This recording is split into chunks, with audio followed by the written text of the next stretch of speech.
करना to be honest. It is actually Bigg Boss is also actually become like a film to be honest, जिसमें एक hero है, एक heroine है, एक विलन बन जाता है. जितना मैंने इस सीज़न में नोटिस किया है, इस सीज़न की बात करें मैं पर्टिकुलर, पर मेरी नज़र में ये सही नहीं है. मैं सच्ची बोलूँ तो कि आप मतलब ये क्या अगर आप फेक लव एंगल खेल रहे हो तो आपको बहुत ज़्यादा सपोर्ट मिलता है. मेरी नज़र में ये सब चीज़ सही नहीं है. मेरी नज़र में आपको गेम भी खेलने की ज़रूरत नहीं है. आप अगर अपने दिल से चलोगे, क्योंकि एक बार मुझे याद है कि रुबीना जी ने भी बोला था कि जो भी करो ना बस सच्चे दिल से करो और कुछ भी नहीं. तो आप बस दिल से साफ रहो. आप सच्चे दिल से कोई भी चीज़ करोगे वो कहीं से कहीं तक गलत नहीं होगी. तो दिल से चलना चाहिए, दिमाग से पूरी दुनिया चल रही है. एक्चुअली मंडली इज़ नॉट अ कंपनी जैसा बना के रखा है कि मंडली लोगों को हायर करती है वहाँ पे काम करने के लिए. ऐसा कुछ भी नहीं है. मंडली जेन्युइन फ्रेंडशिप है, जो एक शब्द दे दिया गया मंडली, पर उसके अलावा वो एक जेन्युइन फ्रेंडशिप थी जो लोग आपस में जो कनेक्ट कर पाए. शायद किसी एक इंसान से कनेक्ट कर पाए पर धीरे धीरे करके हर एक इंसान से कनेक्ट करने लगे, क्योंकि कहीं ना कहीं मंडली में वो लोग हैं जो काफ़ी सेल्फलेस हैं. चाहे वो साजिद सर हो, चाहे वो अब्दू हो, चाहे वो शिव हो, चाहे वो स्टैन हो, चाहे वो निमृत हो, या फिर मैं हूँ. तो कहीं ना कहीं एक जो जेन्युइन दोस्ती होती है कि आप दोस्त के लिए कुछ भी कर सकते हो, वो मंडली है. तो मंडली इज़ नॉट लाइक कि कोई भी आए, 2-4 दिन अच्छे से बात हो तो उसको एकदम दोस्त बना लिया. नहीं, जब तक आप किसी इंसान से कनेक्ट नहीं करोगे तब तक आप मतलब दोस्त नहीं मान सकते ना. बहुत सिंपल सी चीज़ है वो. अरे यार, सब अपने आप में बहुत एंटरटेनिंग है. सच्ची बोलो तो मतलब अर्चना बहुत एंटरटेनिंग है, और शालीन भी है कहीं ना कहीं बहुत. उन्होंने भी एंटरटेन किया होगा, क्योंकि हमने जो एक न्यू ईयर पे वो एक एक वीडियो देखा था, तो he is a funny guy I think. तो लोगों ने पसंद किया होगा. एंटरटेनिंग वो भी है, उसके साथ साथ स्टैन बहुत एंटरटेनिंग है, शिव भी बहुत एंटरटेनिंग है, साजिद सर बहुत एंटरटेनिंग थे. तो ऐसा कौन है जो एंटरटेनिंग नहीं है? सब एंटरटेनिंग है कहीं ना कहीं. तो सबसे माशाल्लाह सबसे प्यारी जोड़ी रही है वो, बिकॉज जब साजिद सर चले भी गए और हम लोग भी थे, इनफैक्ट मैं अभी के भी एपिसोड देखूँ, उनको जो दोस्ती का अवार्ड दिया गया and everything. So I think कि वो एक जोड़ी है, वो सबसे माशाल्लाह सबसे कमाल की जोड़ी है. वो एक जोड़ी और एक Sajid and Abdu, Sajdu. You mean the self-centered person? Tina. Tina.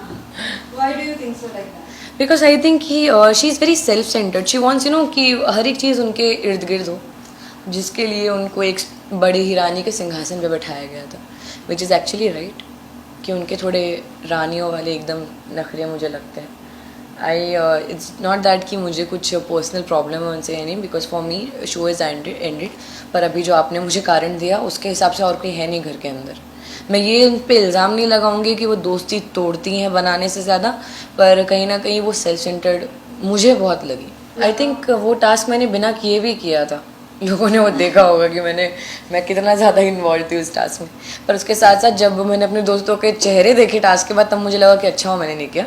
पर ये है कि हाँ, मैं ऑफकोर्स करना चाहती थी. पर उसके एक दिन पहले जो नॉमिनेशंस हुए थे, तो कहीं ना कहीं मुझे ये लग रहा था कि मेरे कारण ये चीज़ हुई है. तो नेक्स्ट डे उस टास्क में मैंने भी ज़्यादा फोर्स नहीं किया, या मैंने ज़्यादा फाइट बैक नहीं किया कि नहीं मुझे जाना है, बिकॉज अगर कहीं ना कहीं मेरे कारण कुछ और गलती होती, कुछ भी होती, मुझे इतना विश्वास था कि नहीं छूटेगा. विश्वास मुझे लेकिन नॉमिनेट वाले में भी था. सो यू नेवर नो कि क्या हो जाए.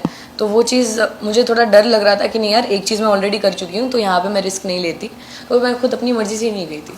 मुझे बुरा लगने लगा था बीच बीच में कि मतलब अभी तो मैं जगी हुई है. जब मैं जगी थी तब भी बोलते थे कि ये सोती रहती है. मतलब मेटाफोरिकली बात कर रही हूँ. तो वो चीज़ मुझे लगी कि यार अब तो मैं अच्छे से कर रही हूँ, तो मैं हर जगह इन्वॉल्व हूँ, अब मुझे क्यों बोल रहे हो. वो चीज़ थोड़ी बुरी लग रही थी.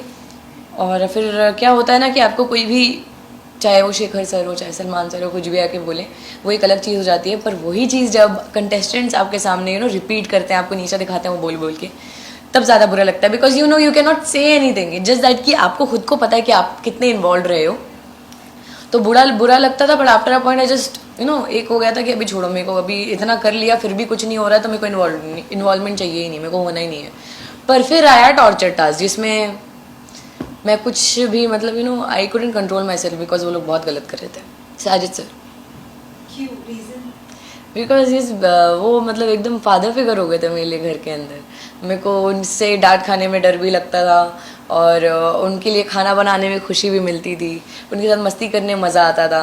सो वो मतलब एक फैमिली काइंड ऑफ एक अपनापन वाली फीलिंग होती है. तो I has to feel very protected and very safe उनके पास में.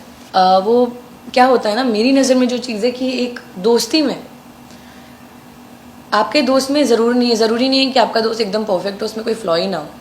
सो दोस्ती होती यही है कि आप सामने वाले की खामियां जानते हो, वो जो जहाँ जहाँ गलत है, जो जो बुराई है वो आप जानते हो, लेकिन उसके बावजूद आप उसको एक्सेप्ट करते हो. मेरी नज़र में दोस्ती वो है. आप उसको समझाते ज़रूर हो, पर मेरे और शालीन में ऑफकोर्स एज डिफरेंस बहुत ज़्यादा था, तो कहीं ना कहीं मुझे बोलने में भी लगता था कि यार ये इंसान ऑलरेडी समझदार है, जो मुझे बाद में लगा कि नहीं है. पर स्टिल मेरे लिए स्टार्टिंग में वही चीज़ थी कि यार he is my friend and whatever, like कुछ भी बुराइयाँ हों, I should accept him the way he is, because दोस्त है मेरा, सो वाई नॉट. मेरा ये सोचना था. आई थिंक कि निमृत के लिए ऐसा नहीं मैं बोल सकती, क्योंकि वो ऑफकोर्स कि इम्पॉर्टेंट नहीं थे, उनके पापा ने जो बोला. पर एक चीज़ हो जाती है जो शायद मैंने भी सेकेंड वीक में की थी, कि हमें कहीं ना कहीं ये लगता है ना कि हम वो ज़िंदगी जी रहे हैं, बाकी लोग वो ज़िंदगी देख रहे हैं, तो हम क्या चीज़ फील कर रहे हैं वो हम जानते हैं. उस चीज़ में हम गलत हैं, वो मैं भी मानती हूँ, एंड आई गेस वो निमृत भी मान रही होगी. पर उसके साथ साथ वही एक जो फीलिंग होती है ना कि मैं ये चीज़ देख रही हूँ, मैं पूरा ज़िंदगी जी रही हूँ, और मैं अभी तक अपने हिसाब से करते आई हूँ सब चीज़, तो थोड़ा वक्त लगता है हर एक चीज़ को एक्सेप्ट करने में. क्योंकि मैंने भी एक्सेप्ट नहीं किया था जब पापा ने सेकंड वीक में आके मुझे बताया था, जबकि मुझे लगा था कि टीना शालीन मेरी सबसे अच्छी दोस्त है. पर यार वही चीज़ गलत हुई. पर बाद में जब वो कन्फेशन रूम वाली चीज़ हुई, तब साजिद सर ने मेरा बहुत साथ दिया, क्योंकि मैं वो इंसान नहीं हूँ कि मैं एकदम रूडली मुंह पे बोल दूँ कि जाओ मुझे बात ही नहीं करनी है, ऐसा मुझसे वो होगा ही नहीं. पर फिर भी कहीं ना कहीं मुझे थोड़ा स्ट्रिक्ट बनना पड़ा, जिसमें साजिद सर ने मेरा बहुत साथ दिया. आई थिंक मेरे पेशेंस लेवल और हाई हो गए, और अब अगर मुझे कोई भी मेरे बारे में बुराई करना चाहता है, कुछ भी बोलता है, कुछ भी बोलना चाहे, तो मुझे बिल्कुल फ़र्क नहीं पड़ेगा. अंदर से मैं बहुत सुन के आई हूँ, जितना नहीं सुनना चाहिए था वो भी सुन के आई हूँ. सो या मुझे नहीं लगता कि अब मुझे उन चीज़ों से फ़र्क पड़ेगा, बिकॉज एक सहन शक्ति और बढ़ गई है. पहले भी थी, अभी और ज़्यादा बढ़ गई है. उसके साथ साथ हम gonna be little more reserve now, क्योंकि मैं हर एक इंसान के साथ बहुत पोलाइट रही हूँ हमेशा से, मस्ती करना ये सब. पर ज़रूरी नहीं है कि हर एक इंसान को मस्ती समझ में आए, क्योंकि वो कई बार गलत तरीके से भी समझा गया है. तो या आई थिंक एक्सेप्ट फॉर टीना शालीन सबके साथ मैं दोस्ती रखना चाहूँगी. अगर वो सामने से दोस्ती का हाथ बढ़ाते हैं तो आप पसंद करेंगे? नहीं, मुझे नहीं लगता वो लोग बढ़ाएंगे, पर अगर बढ़ाए तो भी नहीं, सॉरी. अगर मैं मेहनत की बात करूँ तो फिर शिव, और मतलब दोनों ही मेरे दोस्त हैं. शिव स्टैन, मैं तो बोलती दोनों को जिता दूँ, पर दोनों ही इतना माशाल्लाह प्यारे हैं, और दोनों इतने डिफरेंट है एक दूसरे से भी. सो मेरे हिसाब से डिजर्विंग डिफरेंट लोग हैं, जिन्होंने हर एक सिचुएशन को बहुत डिफरेंटली हैंडल किया है. प्रियंका ऑफकोर्स बहुत स्ट्रॉन्ग प्लेयर है, पर उसके साथ साथ उनका एक ही तरीका है, वो झगड़ा करने वाला.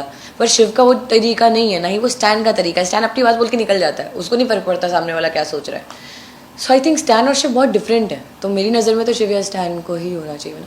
मैं किसी को सुझाव नहीं देना चाहूँगी, कि मुझे मालूम है कोई मानेगा भी नहीं. वो मैंने बोला हमेशा, इट्स जस्ट दैट ना, कि अगर मैं किसी को सुझाव दूँ, ऑफकोर्स मैं अपने दोस्तों को सुझाव नहीं दूंगी, मेरे हिसाब से वो एकदम बढ़िया चल रहे हैं. पर बाकी जो लोग हैं उनमें से किसी को दूंगी तो उनको फ़र्क भी नहीं पड़ेगा. जो घर के अंदर मेरे साथ हो चुका है, बहुत सुझाव देने की कोशिश की, कोई नहीं सुनता, कोई मतलब नहीं है एनर्जी वेस्ट करने का, बता रही हूँ मैं. पर एक बहुत छोटी सी चीज़ है, बट कि आई थिंक अर्चना अगर कुछ बहुत गुस्से में कुछ ज़्यादा ही बह जाती है, नहीं तो है वो माशाल्लाह बहुत प्यारी लड़की है एंड बहुत एंटरटेनिंग है. अगर वो इतना ज़्यादा गुस्से में बह ना जाए, थोड़ा सा कंट्रोल में रहे, तो उससे ज़्यादा प्यारा कोई नहीं है. हाँ, मैंने मटन खाया कल, और अभी मैं वाइट सॉस पास्ता खाऊंगी, और इसके बाद मैं बाहर निकलते ही साथ ये सब खत्म हो जाएगा जब पानी पूरी खाऊंगी. I think